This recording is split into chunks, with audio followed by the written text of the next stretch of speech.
título da mensagem de hoje é Durma com esse barulho. Já tentou dormir com barulho? Pro Ivênio aí que dormiu hoje a tarde inteira, dormir de dia às vezes é um desafio, né? Quem trabalha de turno, às vezes dormir de dia pode ser um desafio, porque de dia, enfim, a vida está acontecendo lá fora. E por vezes é barulhento, né? Eu já vi na internet uma ideia ótima de como fazer quando as coisas estão muito barulhentas, como é que uma ideia para fazer isso se resolver. Você grava, um dia pega um gravador e grava, um dia que tiver um silêncio absoluto, você grava o silêncio, e quando tiver muito barulho lá fora, você toca o silêncio para tocar bem alto, no máximo, que daí zera o barulho de fora, né? Eu acho que não funciona. Não sei, se você tentar, você me avisa depois. Mas tem uma coisa, depois da paternidade, né, eu descobri uma coisa maravilhosa que se chama ruído branco. Quem conhece ruído branco aqui? Conhece? Ruído branco. Tem aplicativo de ruído branco, procura no YouTube lá vídeos de 8 horas de ruído branco. Ruído branco é um barulhinho. O ruído branco geralmente é um chiadinho, né? Parece uma TV mal sintonizada, parece um barulhinho de motor baixinho. Mas tem vários tipos de ruído branco, né? Para quem usa Alexa aí, você pede lá para tocar barulho de riacho e fica um riachinho correndo ali, você dorme com barulho de riachinho. Tocar som de tempestade, para quem gosta de dormir com chuva aí, parece que está se acabando o mundo numa tempestade, mas lá longe, sabe aquela tempestade? Lá longe, assim, tal, e aquela chuva batendo no telhado. É uma forma de cancelar. Geralmente a gente usa isso com bebês, porque eles gostam, né, do som do útero ali para acalmar o coração deles. E às vezes por causa do barulho mesmo. O bebê vai tirar uma soneca durante o dia, então você coloca ele no quartinho fechado, liga o ruído branco, isso dá uma cancelada no ruído que vem de fora, né? Isso funciona. Com o Davi não funciona muito, mas em geral com bebês costuma funcionar, né? Mas é uma forma de tentar calar o barulho que vem de fora. Tem uma outra técnica daí já milenar, antiquíssima, que funciona muito com argumentos aí, que é quando alguém vem para cima de você com um argumento que ou você não quer responder, ou você não quer se dar o trabalho. É uma forma de cancelar esse tipo de ruído, é você colocar a mão do ouvido e falar lá, eu não estou ouvindo. Funciona também. Vão te achar infantil, e de fato é um pouco, mas funciona. Você ganha qualquer argumento com isso, porque a pessoa para de falar na hora, né? É infantil? É infantil, mas há quem faça. E o Salmo 53 fala sobre isso.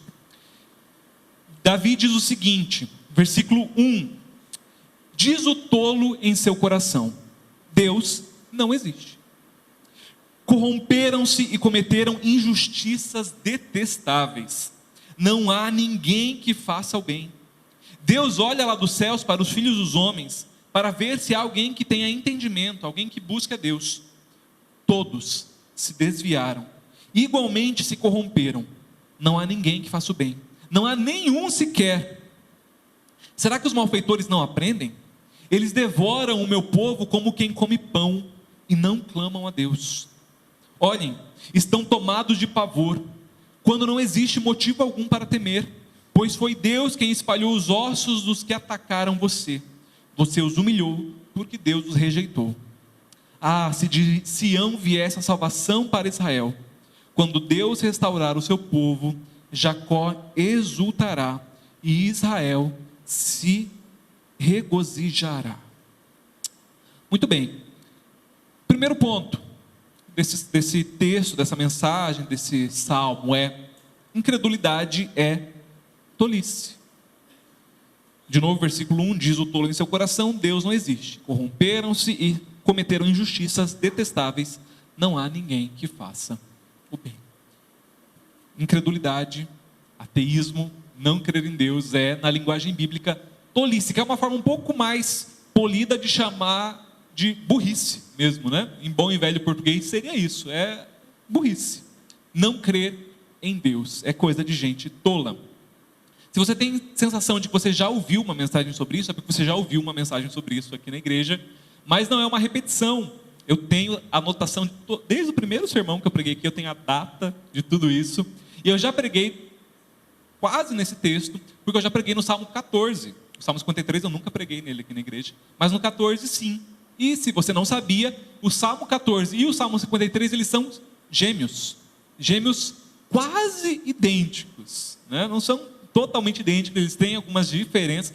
Aliás, né, a gente chama de gêmeo idêntico, mas todo gêmeo, ainda que seja muito parecido, eles têm as suas diferenças, né? Eu já estudei com 2 gêmeos, o Cosme e o Damião. Eles eram católicos, né? Tá bem nítido isso, né? E o Cosme e o Damião. E tinham, olhando assim, você não via diferença nenhuma, eles eram praticamente idênticos, né? Mas com o tempo você vai notando algumas diferenças ali, algum traço físico que é um pouquinho diferente, né? Mas sobretudo a personalidade. Eu lembro que o Cosme era mais quietinho, o Damião era um pouco mais atentado, em bom e velho português também, né? Mas enfim, não sei onde que estão hoje, não sei como é que estão eles. Se assistirem esse culto, um abraço, Cosme, um abraço, Damião, para vocês.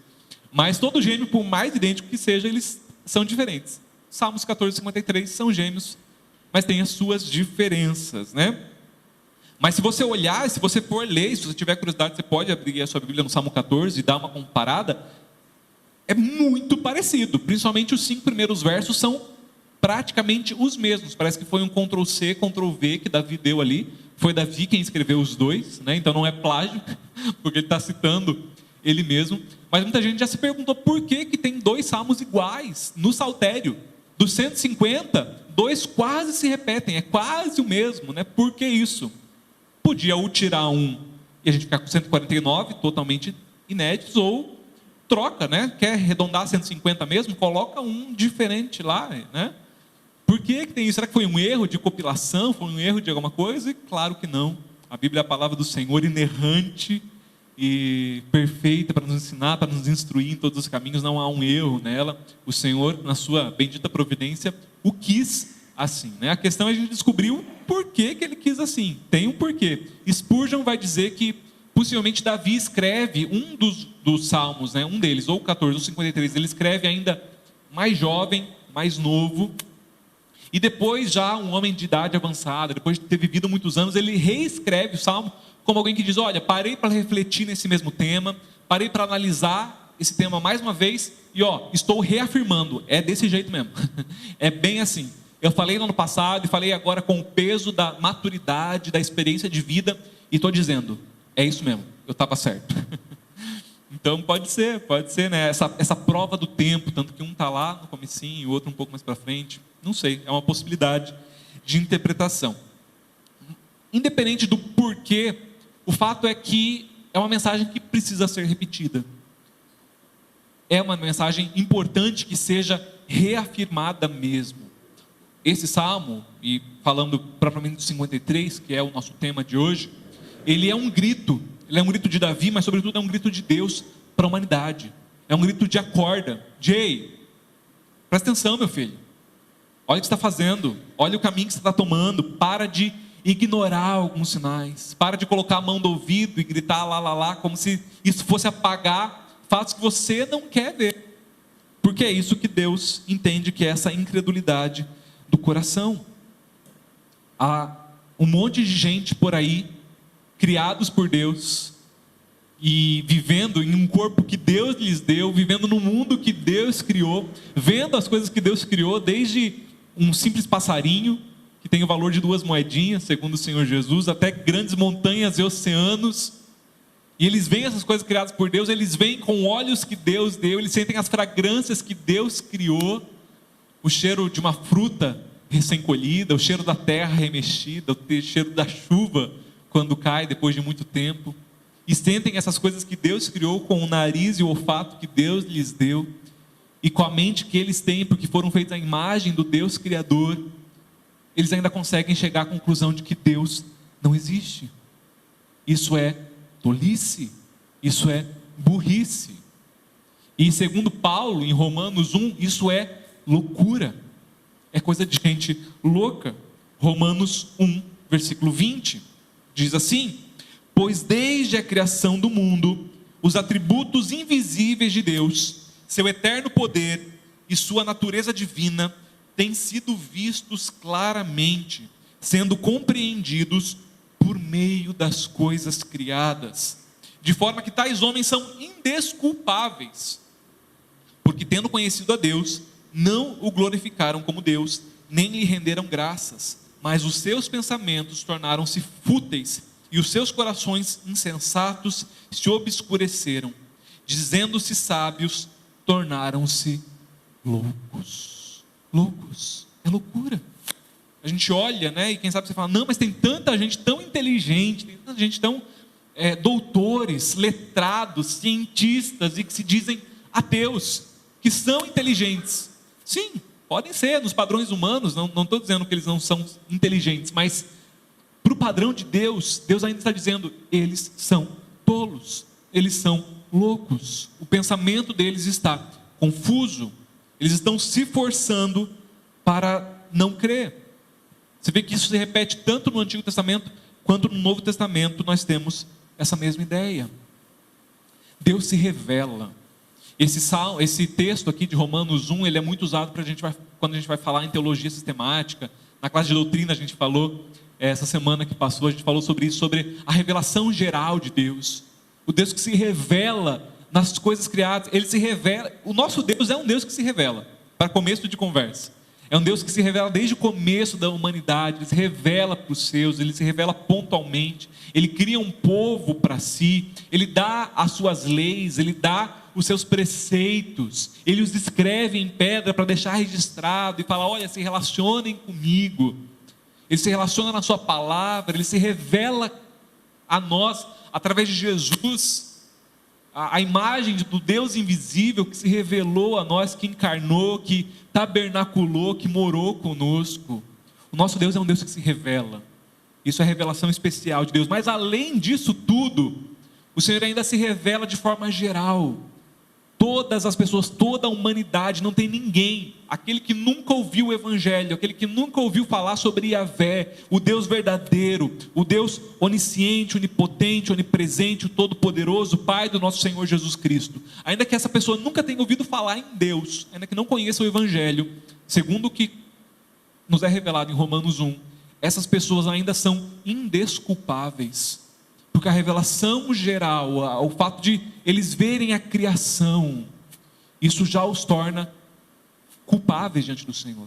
Não há ninguém que possa dizer, eu não conheço esse Deus, porque é possível conhecer a sua grandeza. É claro que esse conhecimento não gera salvação, a salvação ela vem através de Jesus Cristo, da pregação do seu Evangelho, e é por isso que nós precisamos continuar pregando o Evangelho. Mas indesculpáveis todos nós somos, porque todos nós temos essa revelação de Deus em nós, nas coisas criadas. Cada um tem acesso a isso, né? Salmo 19, versículo 1 diz, os céus declaram a glória de Deus e o firmamento proclama a obra das suas mãos. Cada amanhecer, cada novo dia é uma ação missionária de Deus nesse mundo. É Deus dizendo para o mundo, ei, eu existo. Olha a grandeza disso. Os céus declaram a glória de Deus. Eles clamam, eles proclamam a grandeza desse Senhor. Olha para o mar. Cada rugido das ondas batendo nas pedras é Deus falando, ei, eu existo. Olha para a grandeza disso. Existe um Criador por trás dessa imensidão. Se você acha que o oceano é poderoso, sabe aquele temor que dá no seu coração? Aquela sensação de pequenez, você não tem isso quando você vê o mar assim, principalmente quando ele está revolto, agitado, você se sente tão fraco. Pois é, isso é um eco da grandeza de Deus na criação. Se o mar é tão poderoso, imagina aquele que criou o mar, imagina esse Deus. Cada rugido das ondas é Deus falando, eu existo, você é criatura, mas eu sou o Criador de tudo isso, me tema, me conheça. É Deus na sua criação, e a gente nem precisa ir para coisas grandiosas. Se você olhar, encher um balde de água, só com água, você poderia passar anos estudando todas as formas de vida que há ali, todas as bactérias que há ali, tudo que existe ali, e a parte científica disso, e como que os átomos e as partículas formaram aquela água, as partículas de hidrogênio e de oxigênio que se fundiram e formaram ali. Enfim, dá pano para manga, que é coisa demais, num balde de água. Se você erguer os olhos para o universo, então, numa noite estrelada, esse Deus que chama cada estrela pelo nome, e quando você para ver a grandeza e quantas estrelas existem só na nossa galáxia, irmãos, Deus se revela em tudo, em todas as coisas. Se alguém perguntar, mas existe prova de que Deus não existe? De que Deus existe? O que mais tem no mundo é prova de que Deus existe. Só aqui nesse salão, nós temos aí, chutando por alto, mais 150 provas de que Deus existe. Cada um de vocês é revelação de Deus, é imagem de Deus nesse mundo, criação dele. Você é um milagre, você é uma prova da existência de Deus. Eu já falei isso aqui, eu não sei quem foi quem foi que fez a ilustração, mas disse que alguém estava conversando, um cristão e um ateu conversando. E o ateu fala: olha, se Deus existe, me mostra um milagre, me aponta um milagre nesse mundo, um milagre que eu possa tocar, que eu possa ver, que eu possa sentir. E o cristão fala: olha, é muito simples, está aqui uma árvore. Daí o ateu fala: não, mas isso é uma árvore, isso não é um milagre. Daí o cristão fala: bem, se é tão fácil, então faz uma você. Bem, eu não consigo fazer uma árvore, né? Não dá, eu não sei fazer isso, eu não consigo fazer isso. Eu consigo plantar, mas quem vai dar o crescimento é o próprio Deus. Só Ele é esse Deus poderoso, só Ele faz esse tipo de coisa. O mundo está cheio, irmãos, de provas da existência de Deus. E qualquer um que seja honesto o suficiente consigo mesmo, qualquer um que seja honesto no seu coração, que esteja disposto a ser honesto consigo, vai olhar para isso e vai falar: de fato, deve existir um Deus. No mínimo deve existir um Deus. Sabe qual é o problema? É que o Salmo ele continua dizendo que não há ninguém honesto assim. Não existe um, não existe ninguém. Versículo 2: Deus olha lá dos céus para os filhos dos homens, para ver se há alguém que tenha entendimento, alguém que busque a Deus.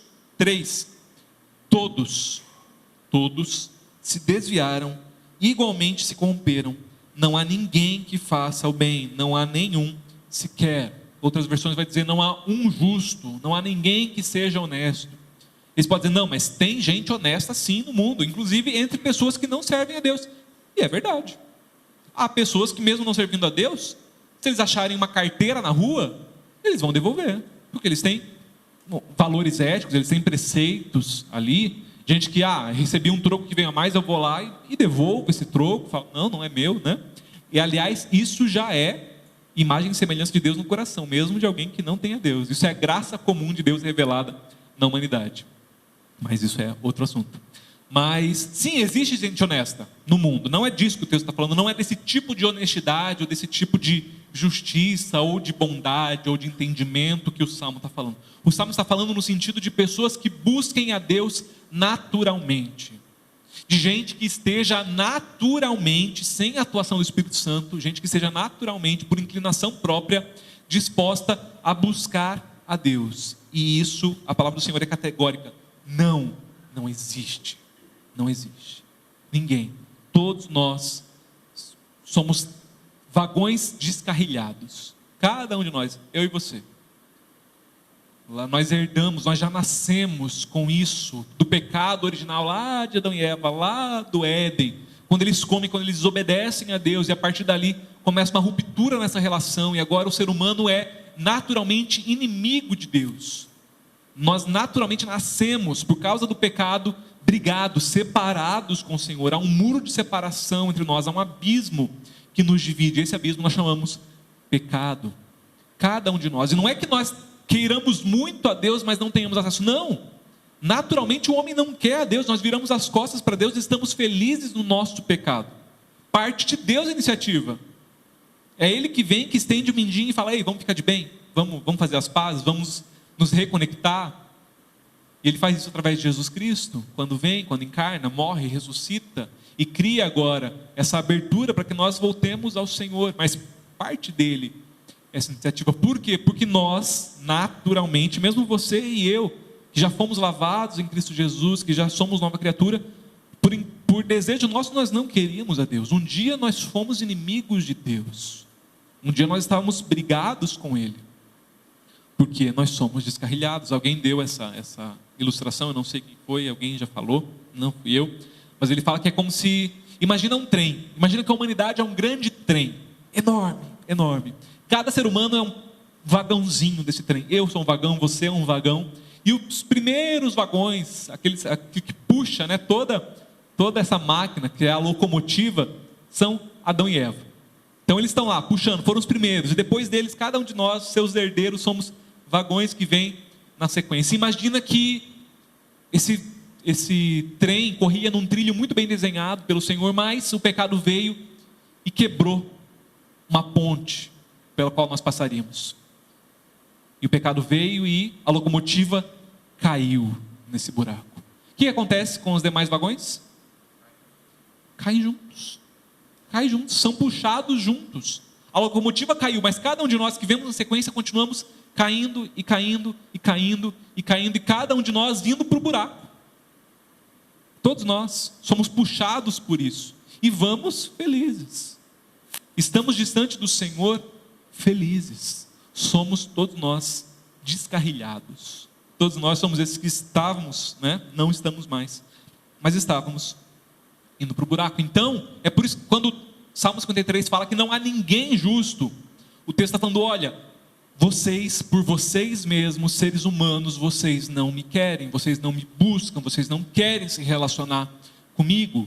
Isso é da dureza do coração de vocês, é próprio de vocês. O não crer, toda forma de ateísmo, toda forma de descrença, toda forma de incredulidade, é reflexo disso, dessa dureza, desse não querer buscar ao Senhor, esse desejo de preferir a mentira, de preferir se agarrar em algo, e se esforça para crer que não crer.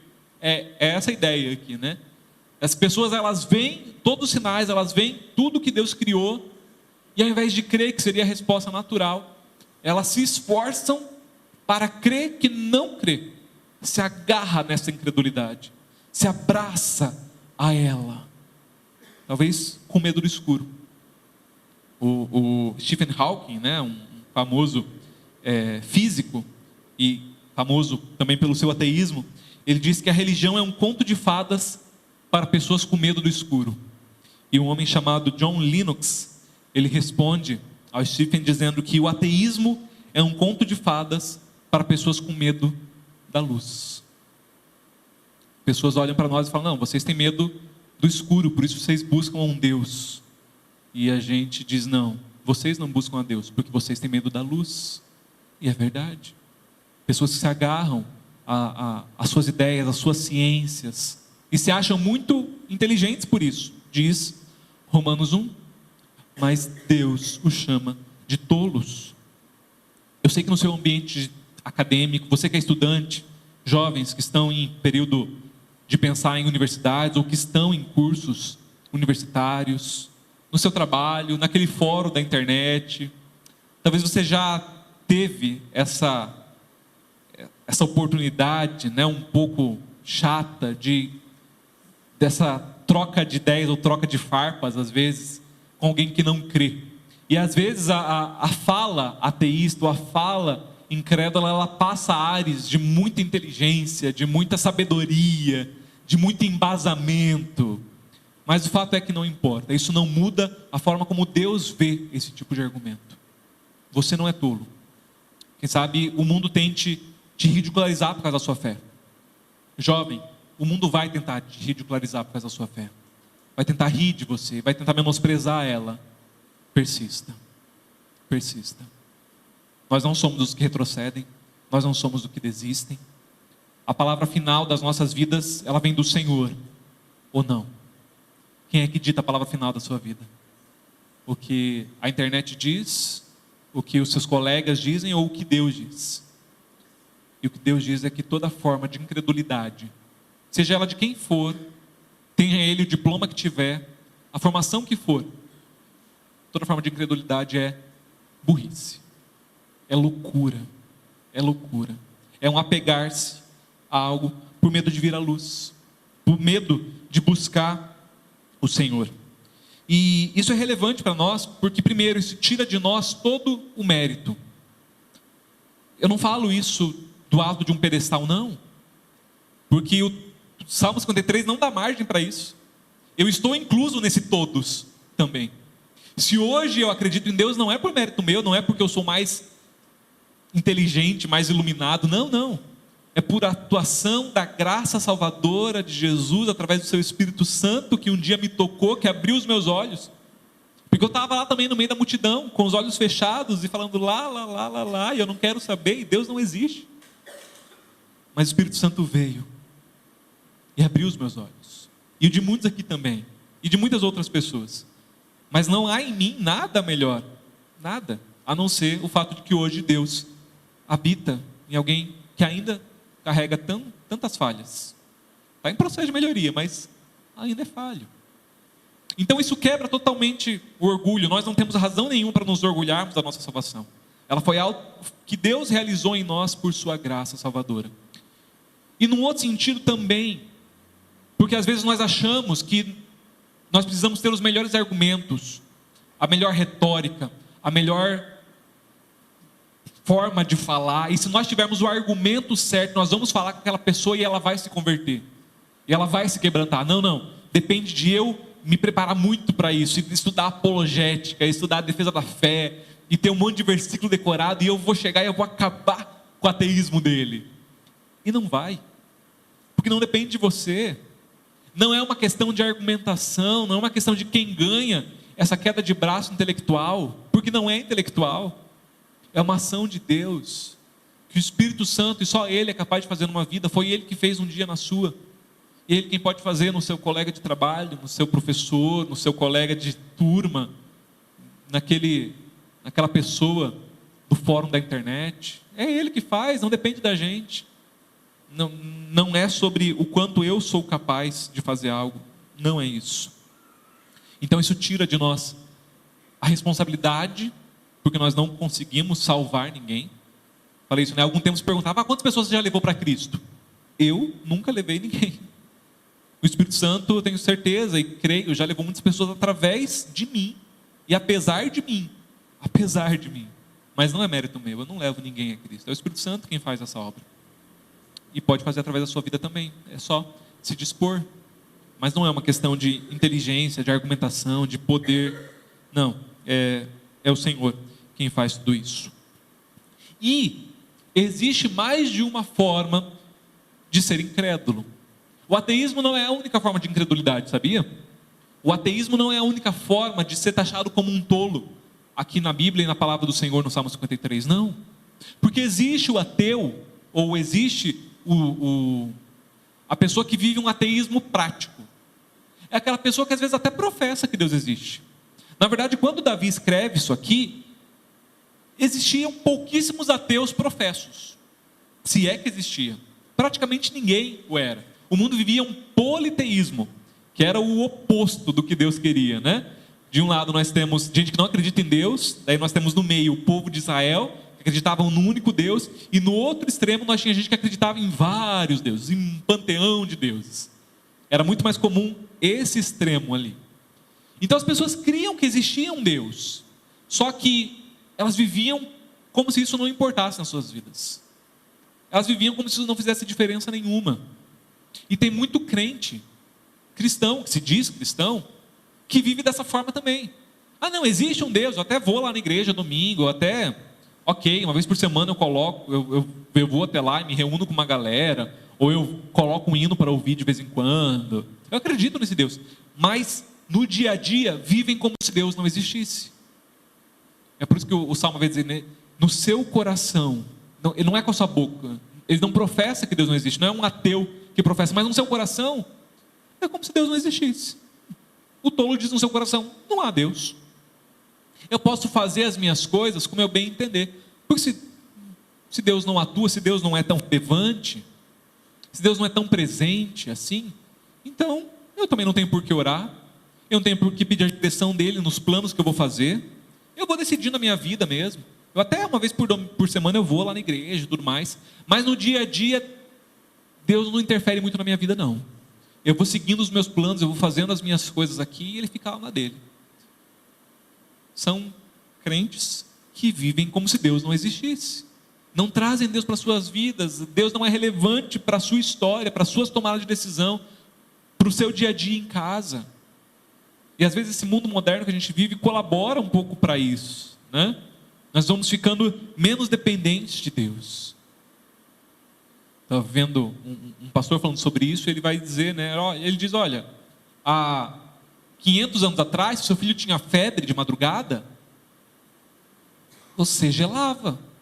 Era quase certo o fato de que ele vai morrer. Não existe nada para fazer. Febre é uma infecção. O que eu vou fazer? Não tenho o que fazer. Você buscava o Senhor desesperadamente. Hoje em dia, seu filho tem febre, você dá ibuprofeno e vai dormir, né? E a questão não é o ibuprofeno, não é o remédio. Glória a Deus pelo avanço aí da medicina, da ciência. Isso é bom. Mas isso vai fazendo com que a gente vá deixando Deus um pouquinho de lado. E a gente já não veja mais a nossa dependência nesse Deus. A gente vai vivendo um ateísmo dentro de nós. Como se a cura viesse do ibuprofeno, da dipirona, do paracetamol. Mas irmãos, não vem do Senhor. Que pode usar o remédio, e muitas vezes usa um remédio, outras vezes faz de forma miraculosa. Mas sempre vem do Senhor. Mas nós, por vezes, esquecemos disso no nosso dia a dia. E somos esses tolos que vivem como se Deus não existisse. Esqueço que eu tenho alguém para recorrer, que é o médico dos médicos, que é o Senhor dos senhores, o justo juiz, que vê tudo. Por vezes a gente também é tolo. E a gente também vai deixando Deus assim. Vai deixando Deus de lado e vai esquecendo essas coisas, né? Isso é muito comum. O homem vai se tornando mal, naturalmente mal, por causa disso. Porque se não existe um Deus, se não existe alguém que olha por todos, ou esse justo juiz que não deixa nenhuma iniquidade, nenhuma injustiça impune, eu posso fazer o que eu quiser. Eu posso burlar o que quer que seja, ninguém está vendo, ninguém está olhando. Mas sempre tem alguém olhando. Por isso é loucura crer que não. Mas quando se pensa assim, você vai perdendo seu controle, você vai perdendo o freio. O versículo 2 diz: Deus olha lá dos céus para os filhos dos homens, para ver se há alguém que tem entendimento, alguém que busque a Deus. E de novo, Deus não achou. O salmista diz: Deus fez uma varredura, Deus escaneou a terra inteira. Ele passou os seus olhos em toda a terra, em Israel, na Europa, na Malásia, em Jacupiranga. Não achou ninguém.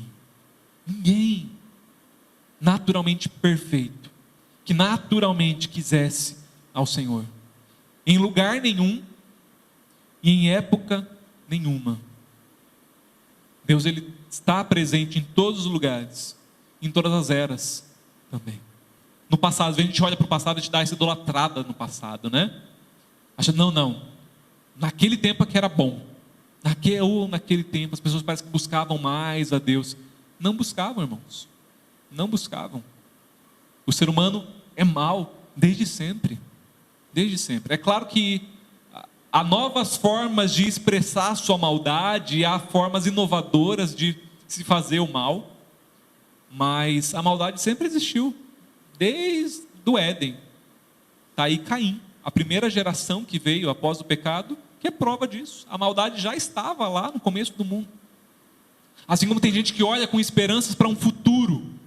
Não, mas nós estamos evoluindo, nós estamos sendo mais iluminados. A próxima geração vai salvar o mundo. Daqui a alguns anos nós vamos entender que as guerras, que tudo isso não vai levar a lugar nenhum. Não vai também, irmãos. A resposta não está nisso também. Você acha mesmo que no caminho que nós estamos indo, daqui 30 anos vai estar melhor as coisas? Se não for a ação de Deus no mundo, irmãos, não há esperança. A humanidade sem Deus, diz Spurgeon, é um deserto sem oásis. É um céu sem estrelas.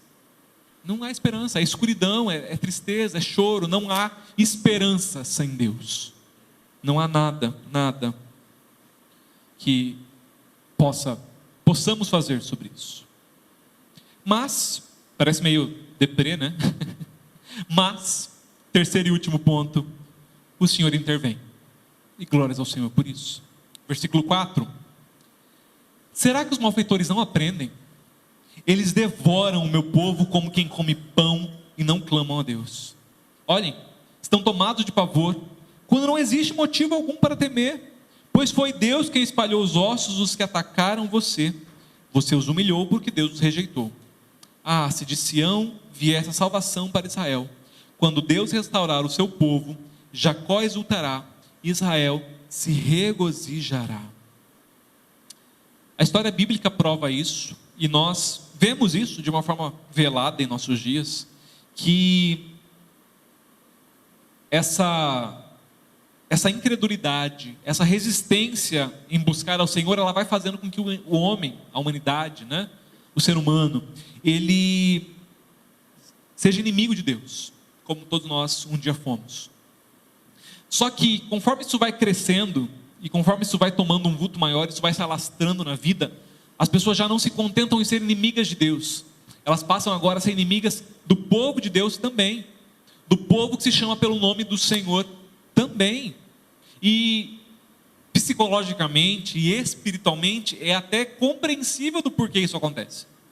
Quando você está tentando fingir que não existe nenhum juízo, que não existe nenhum juiz para ditar as regras sobre a sua vida, e você está tentando viver como se esse juiz não existisse, como se não existissem regras, se não existissem preceitos que precisam ser seguidos, quando você tenta fingir para você mesmo que não existe nenhuma consequência das suas escolhas e dos seus pecados, mas existe um povo que fica constantemente lembrando que sim, existe um juiz sim, quando existe um povo que todo domingo se reúne para celebrar a existência desse juiz, quando existe um povo que defende um livro cheio de preceitos e de regras, dizendo o que é pecado, e você não quer que o que você faz seja pecado, mas esse povo está lá, uma pedra no sapato, isso começa a irritar, isso começa a causar um incômodo, isso começa a ser um atrapalho de vida, um estorvo nos seus planos, e naturalmente, e sem perceber, a maioria das vezes, o povo de Deus começa a sofrer as consequências disso. A primeira arma usada pelo mundo, e quando eu falo disso, irmãos, eu não estou falando de uma pessoa, não estou falando de pessoas de forma isolada, estou falando de um sistema mundano. O mundo como um todo vai perseguir a igreja, é normal, Jesus falou isso.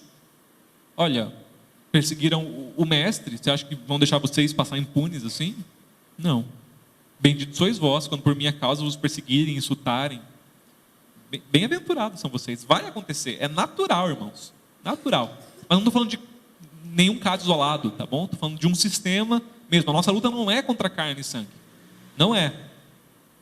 É contra dominadores deste mundo tenebroso que nós ainda vivemos, mas um dia não mais. Mas a primeira arma que se usa geralmente é a ridicularização. Ridicularizam a sua fé, ridicularizam as coisas que você faz. Tem gente que é ridicularizado pelo simples fato de vir na igreja, sabia? Tem irmãos seus, da CIB, que são ridicularizados por virem na igreja todo domingo. Tem gente que acha que isso é loucura, isso é ridículo isso, não precisa de tudo isso. Para quê? Isso é fanatismo, ser igrejeiro, como se ser igrejeiro fosse algo ruim. Eu sou igrejeiro, e sou feliz, com orgulho, amo a igreja, amo. Passei o dia com o coração radiante, lembrando da manhã que nós tivemos aqui. Passei o dia feliz, rindo no grupo do WhatsApp. Eu amo vocês, eu amo a igreja, eu amo fazer parte do que o Senhor está fazendo no mundo. Eu amo demais. Sou igrejeiro, e não há nenhum problema com isso. Mas há pessoas que ridicularizam gente assim. Só que, quando isso não surte efeito nenhum, quando nós batemos no peito e dizemos, somos sim, somos isso tudo. Aí, passa-se para um outro ponto, que é o tentar devorar. O Davi usa aqui, né, essa expressão, eles devoram o meu povo como quem come pão. Lembra domingo passado? A gente falou sobre a carta de Pedro, Pedro falando sobre esse leão que ruge buscando alguém para quê? Quem possa devorar, tragar, comer. Eu falei, essa ideia aqui do devorar, passa a ideia de aniquilação, de destruir, de destroçar, de matar, acabar com a vida, comer e não sobrar nada, não deixar restos mortais para trás. É destruição no seu nível mais profundo. É isso que esse leão, o diabo, o inimigo de nossas almas, quer fazer com você. Mas geralmente é uma ilustração e uma figura usada nesse contexto que Pedro usa para falar de um leão e sua presa, né? Compara-nos como uma presa, ovelhas que somos, por vezes indefesos diante de um leão, mas nós falamos isso, nós não somos tão indefesos assim, nós temos o verdadeiro leão que luta ao nosso lado, mas geralmente se fala nisso, né, de um animalzinho ali sendo rondado, sendo sondado por um predador sanguinário, terrível, feroz, mas aqui Davi passa todas as barreiras disso, e ele não nos compara sequer a um animal indefeso, ele vai muito mais além, ele nos compara a um pãozinho, olha que humilhação, ele nos compara a um pão, gente. Se uma ovelha não tem defesa contra um leão, quem dirá um pedaço de pão? Você já viu um pão se defendendo de alguma coisa? Um pão sovado? Você já viu ele se defendendo da sua faca de serra terrível para você passar manteiga nele? Não, ele só fica lá e se deixa ser devorado, né? É muito mais desesperadora essa ideia aqui que Davi usa. Essas pessoas, elas atacam o meu povo como quem devora pão, como alguém que vai destruir o meu povo, como se fosse uma bisnaguinha, sabe aquele pãozinho que você vai enfiando inteiro na boca, não é que você dá uma mordida, você enfia inteiro, cabe certinho na boca, né? Dá para colocar mais de um até, se você organizar direitinho. É essa ideia que eles devoram o meu povo como se fosse um pacote de bisnaguinha, é um atrás do outro. Eu tenho uma boa notícia para você, você não é uma bisnaguinha. Quem está assistindo aí online, coloca hashtag eu não sou uma bisnaguinha. Você não é uma bisnaguinha, irmãos, porque você não é tão indefeso assim. Glórias a Deus por isso. Nós somos pão, sim. O pão na Bíblia é símbolo do quê? Do quê? O pão é o meu corpo. Não lembra de nada que a gente cantou? Felipe, vamos ter que representar essa cantata? Meu Deus do céu. O pão é meu corpo, é o corpo de Cristo. O pão é o corpo de Cristo. E quem é o corpo de Cristo aqui nesse mundo? Nós somos corpo de Cristo, somos pão, sim. Somos pão. Mas o inimigo não vai nos devorar tão fácil assim. O inimigo não vai fazer isso. O mesmo salmo, o salmo gêmeo do 53, salmo 14, ele tem um finalzinho, eu não lembro que eu falei que tem um finalzinho um pouquinho diferente. Ele é muito parecido até o versículo 4 ali. Mas salmo 14, versículo 5, diz assim: olhem, estão tomados de pavor, pois Deus está presente no meio dos justos. Vocês, malfeitores, frustram os planos dos pobres, mas o refúgio deles é o Senhor. Os nossos inimigos, por vezes, sim, tentam nos devorar, achando que somos indefesos, achando que não temos ninguém que lute por nós, mas nós temos sim, irmãos. Nós somos pão, somos corpo de Cristo aqui. Ele luta as nossas guerras, Ele é o nosso refúgio, Ele é o nosso libertador, Ele é o Deus que nos sustenta, é o Deus em quem nós nos escondemos, é o Deus para quem nós corremos, é o Senhor que está presente no meio dos justos. Deus é refúgio, irmãos. Eu gosto muito da passagem de quando Saulo ainda, né? Está ali na sua fúria incontrolável, como um animal feroz, aspirando planos de morte. Ele mesmo usa essa expressão, né? Eu aspirava planos de morte, eu suspirava, como um animal feroz, eu caçava os crentes. Ele estava caçando o crente, ele estava caçando o povo de Deus. O que Jesus faz? O joga no chão, na estrada para Damasco, deixa ele cego, agarra pelo colarinho e fala: ei, por que você está me perseguindo? Perseguindo a quem? Ele estava perseguindo aos cristãos, mas o que Jesus fala? Saulo, Saulo, por que me persegues? Jesus está dizendo: comprar briga com esse povo, meu filho, você está mexendo comigo. Eles são meu corpo, eles são pão, meu pãozinho, eles são meu corpo aqui. Se você mexer com eles, a briga é comigo. Se você mexer com esse povo aí, sou eu que vou te enfrentar. É comigo a sua batalha. Davi olhava para isso tudo que estava acontecendo, para as guerras, para um povo de Deus que por vezes se via acuado pelo exército inimigo. E ele fala: se de Sião viesse a salvação. Ele olha para o futuro e ele almeja esse futuro, quando a salvação viria de Sião. Irmãos, para nós, do nosso ponto de vista histórico, a salvação já veio. Nós não esperamos mais um Salvador. Davi esperava, e que bom que ele esperava. Mas nós, não mais. O nosso Salvador já veio. Veio de Sião, a nossa salvação. Veio para os seus, mas os seus não receberam. Mas todos aqueles que o receberam, deu-lhes o poder de serem chamados filhos de Deus. Você tem alguém que intercede por você, irmãos. Você tem alguém que luta as suas batalhas. Você tem alguém para quem correr. E que bom que nós cremos nesse Deus. Que triste é não crer. Nós passamos dias maus também. Passamos tristeza, solidão por vezes, medo, angústia. Mas nós temos um refúgio. Nós temos um baluarte. Um baluarte é uma proteção na muralha. Um lugar onde os soldados se escondiam para fugir das flechas. O Senhor é o nosso refúgio, o nosso baluarte. Ele é a nossa fortaleza, a nossa rocha. Nós não desesperamos. Nós não ficamos perplexos. Nós temos um Deus que luta por nós, irmãos. Que luta por nós. Não importa o que o mundo fale. Não importa quanto pessoas tapem os ouvidos e finjam não ouvir. Coloquem seus ruídos brancos para fingir que nada está acontecendo. Nós somos esse, continuaremos conclamando o nome do nosso Deus. Ele existe.